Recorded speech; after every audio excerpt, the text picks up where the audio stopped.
سلام علیکم انجینر صاحبانو. د نن ورځې موضوع مو ده لینټل یا سرطاق.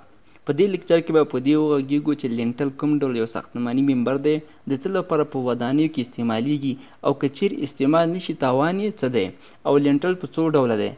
دغه څو پوښتنې به انشاءالله د لیکچر په جریان کې ځواب شي.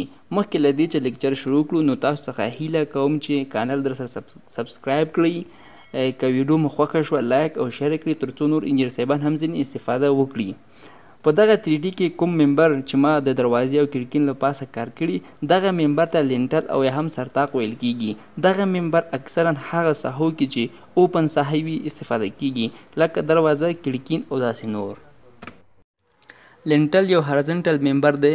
لوډ چې د میسنري په واسطه پر دوه واردېږي دغه لوډ لینټل په واسطه دیوال ته انتقالیږي. کلکین او دروازه د لوډ له تاثیر څخه ساتي او که چیرې په ودانۍ کې لینټل استفاده نه کړو نو لوډ په دروازو او هم د کړکیو په چوکاټ باندې وارد شي چې د وخت په تیریدو سره به په چوکاټ کې کریک منځته راشي او چوکاټ به له منځه لاړ شي. همچنان نشو کولای کړکۍ او دروازه چینج کړو په آینده کې ځکه میسنري لوډ لپاره بدیل نه لرو. لینټل مختلف ټیپونه لري چې د هغې له جملې څخه یو یې ټمبر ټایپ دی. ټمبر ټایپ د لرګیو څخه جوړ دی. زموږ په هیواد خصوصا په کلیوالي سیمو کې له دغه ټایپ څخه ډیر استفاده کیږي ځکه هلته کورونه د خټو څخه جوړیږي نو اکثریت خلک اوپن ساحه د کړکۍ او دروازو د پاسه ټمبر کاروي.